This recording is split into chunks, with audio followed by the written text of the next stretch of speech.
Today we'll be talking about Taxstone and several of the charges he was found guilty on, and him and Troy Ave's violent spooning event. What? I'm Rugburn. And I'm Pickled Landon. And this is Tombstone Tourist.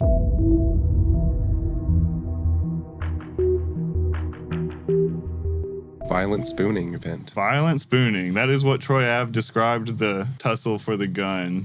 Bro, what are you talking about, man? We'll get to that. Irving Plaza, right? Very famous music venue. T.I. is about to play. Taxstone and Troy Ave are both there. Hate each other. Not fans at all. They've had beef online, little back and forth, little smart, slick comments, things of that nature. Well, things boil over. They're at the same venue at the same time. It's said that Taxstone tried to get in at first. They didn't let him. He had to reattempt it at a later time because they wanted to search him the first time, right? But he had a gun in his waistband or hidden somewhere on his person. The second time, he goes in and he finds a spot where it's a little less security and allegedly kind of throws a fit. He's a rather famous or well-known person, at least in the hip-hop community. At this time, when this whole thing took place, he was one of the more pop-in podcasts. A lot of people knew him as the hood or the street voice for podcasting. There wasn't a whole lot of people giving that kind of commentary. It was more so like Adam 22 and academics, but he was more so like the hood side of things, the more street personality, if that makes sense, right? So he gets in there, has his gun. Troy Ave and his bodyguard come to confront him, allegedly. And at some point, allegedly, Taxstone shoots the bodyguard in the chest, killing him. Well,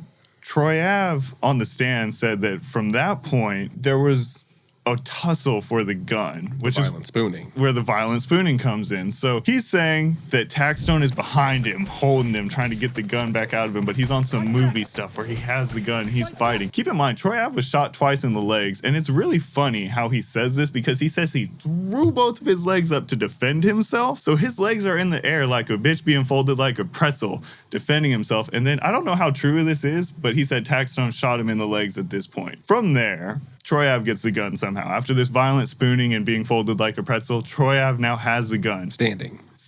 And he's walking through the club. He's chasing after Taxstone. This is where it gets iffy for Troy Ave. So he's chasing after Taxstone, trying to get him. And the only footage that came out when this incident first happened is Troy Ave walking through the club, shooting the gun. So it looks super bad.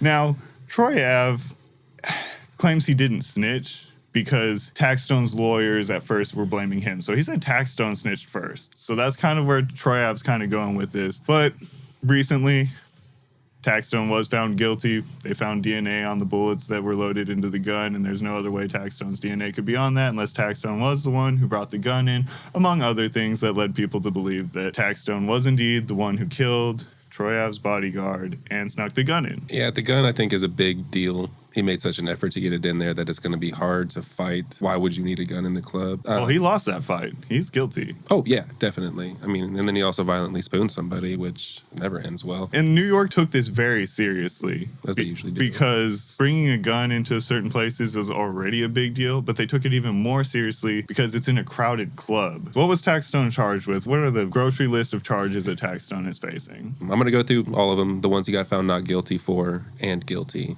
Mm-hmm. And who that relates to. Okay. So the bodyguard's name was Ronald McFatter.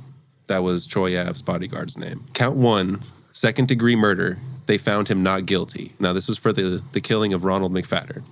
But they did find him guilty on count 1A of manslaughter in the first degree. Count 2 was attempted murder in the second degree. And this is for Troy Ave, and they found him not guilty. Assault in the first degree. Again, Troy Ave, they did find him guilty. So that was probably for the aggressive, violent spooning. And shooting him in the legs. Which again, I wanted to make a comment. That's impressive that he stood up and then returned fire on some shot legs and some shot-ass, wiggly, fettuccine legs. Yeah, the story sounds really gangster up until, you hear about the violent spooning and being folded like a bitch.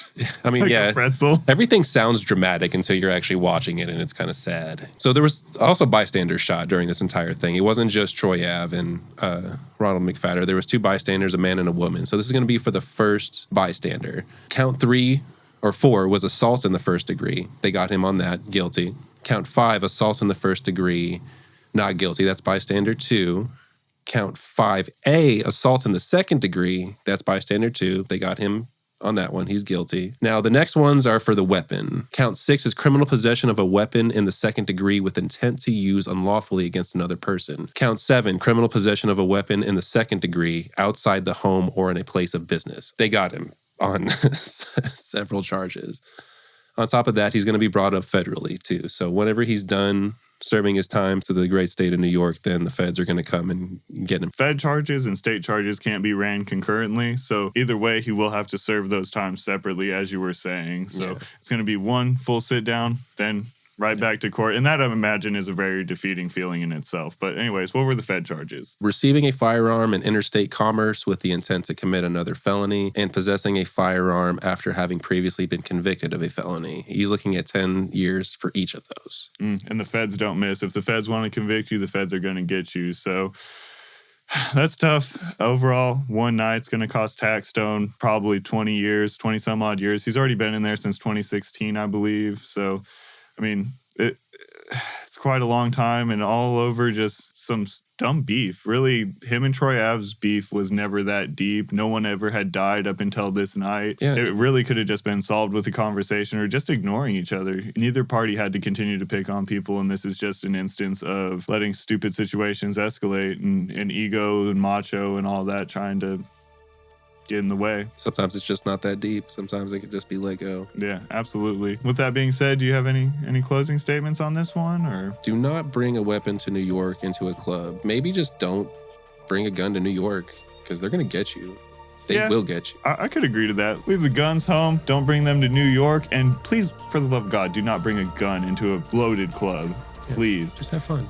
Exactly. Just have fun. With that being said, watch another video if you enjoyed this one. Feel free to click on any of our videos. We've covered plenty of rappers, tape, etc. Let us know down in the comments below how you feel about this. I'm Rugburn. And I'm Pickled Landon. And this is Tombstone Tourist.